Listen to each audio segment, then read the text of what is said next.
Hi, the Voice of Wrigley Field, Chicago Cubs public address announcer, Jeremiah Paprocki, is here with me today to answer more questions. Thank you so much for the time, Jeremiah. Thank you. It's a pleasure. You were hired to be the PA announcer for Cubs at just 21 years old. That's how old I am now. Oh, nice. What's the most nervous you've ever been in your career? I've been very fortunate to be a natural extrovert. I've always liked engaging with people and being kind of like a performer, being on stage, being with a microphone. So I would say that early on, I was never really a nervous person. Even in school, for projects that I didn't really like, that I had to go up and present in front of class, I would just be like, all right, I guess I have to do this. And then I would just go up there and do it, and then it's over. So I think for me, I think it was just fortunate that I was never really a nervous person. But I will say that I am human, and I get something similar, which is called the butterflies.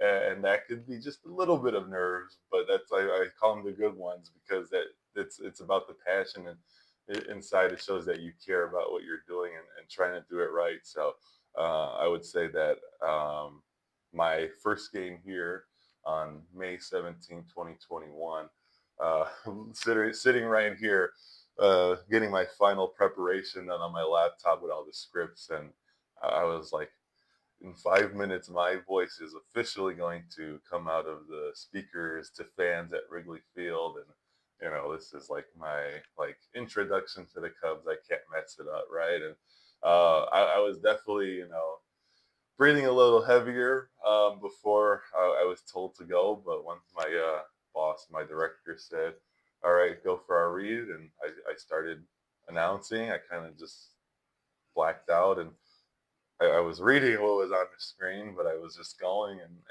kind of got comfortable from there. And then the rest was easy and comfortable from there. But yeah, I mean, I would say that would be the time I got nervous. But after that, I feel like I'm just comfortable at what I do, for sure. That's really great. You have to announce each player the color to bat. What is the hardest thing you've ever had to pronounce? Okay, well, I've had some hard names here. Um, there was a former Cub, but he was on a different team. Um, Rob Zastrizny is hard to say, and sometimes I have to say that a little slower. But he's back on the Cubs now, so now I have to really make sure I get it right. And I've been working on that name during the off season here, just to make sure I get it right, because it's a tongue twister, and especially when you look at it on a roster sheet. But Rob Zastrizny, and then I've had a couple tough ones, but I feel like I've had tougher ones outside of Cubs. I feel like the names that come into baseball, they're not too challenging, or I'm familiar with them. And then it's great because MLB has so many resources like MLB Network, and we have our own pronunciation guide, and there's ways I can be steps ahead on people's names before a series comes into town and stuff like that. So I would say I would have had tougher names like at UIC or doing some sort of college sport. But for purposes of being here at Wrigley and MLB, I would say Rob Zastrizny definitely takes the lead on toughest names to announce. That's great. You have your own late night talk show called Late Nights in Chicago. What inspired you to host a talk show? I That's another passion of mine that actually came a little bit later. In 2019, I got the opportunity to be a part of a taping for Jimmy Kimmel Live, and I was an audience member, and I got to see behind the scenes of how that goes. And I just being there, sitting there, watching everything take place. I was like, wow, this is really cool. Like, someone Jimmy Kimmel comes out and then talks in front of the camera and tries to make people laugh, and then gets to sit down with a few guests every night. And these are big name celebrities, I just thought that that was really cool. And so I had my own college version of a talk show called the Late Night Flame, and I was like working on my skills there at college, interviewing some, I would say students that were well known on campus, and they were um, doing some sort of impact with the college that I felt was very notable to showcase on the show.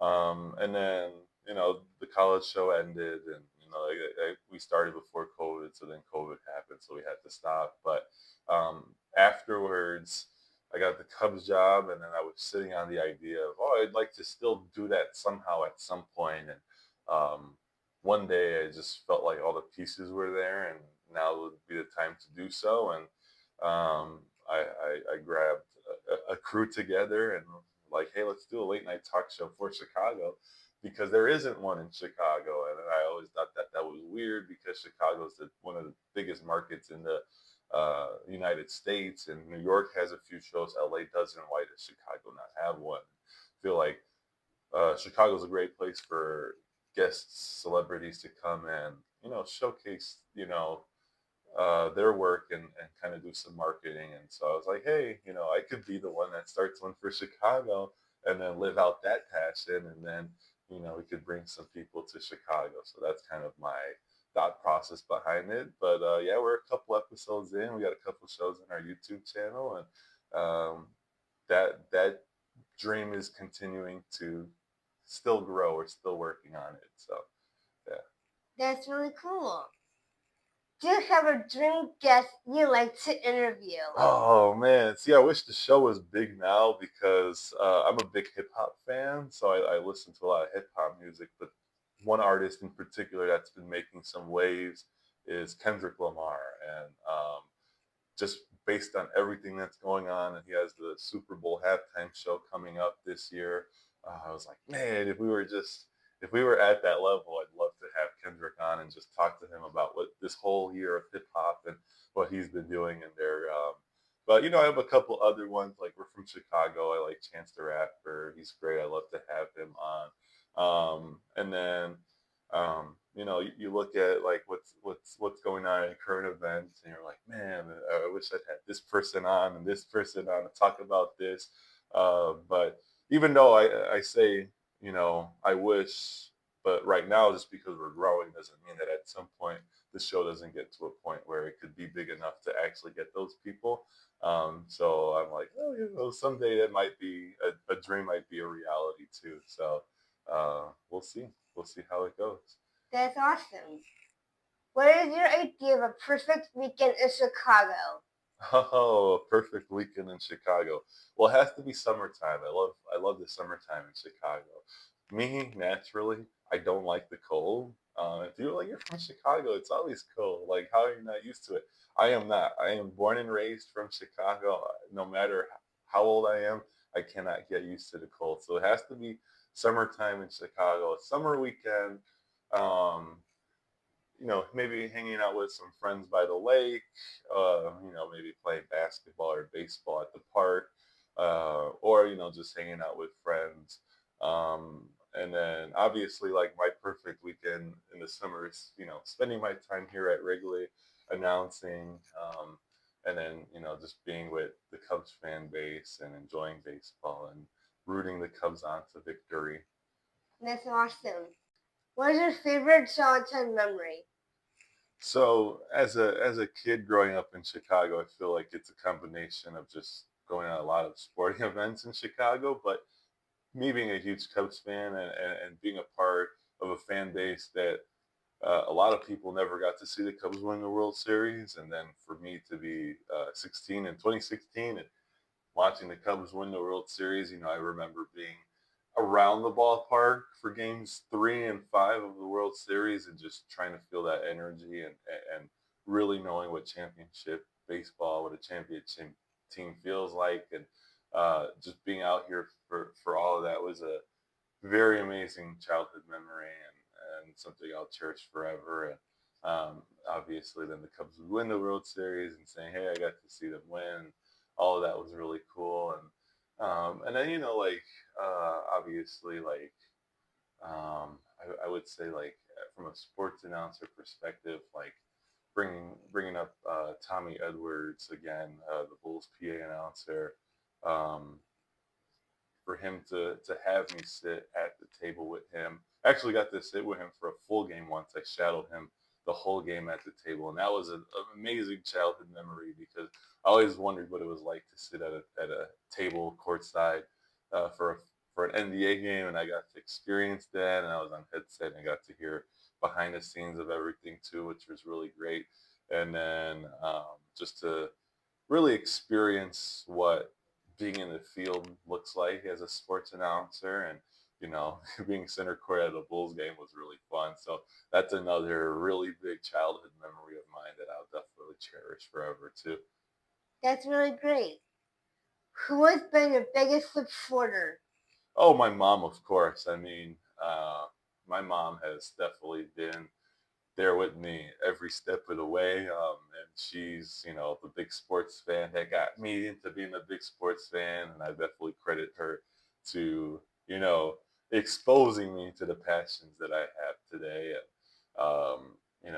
she brought me to my first Cubs game. I was 2 months old. I don't remember anything from it, but obviously that just dates back to how far I've been a sports fan. And just her being like, yeah, let's go to a game. Let's go sit in the bleachers. Let's go sit here. Let's go to a Bulls game. Let's go to this game.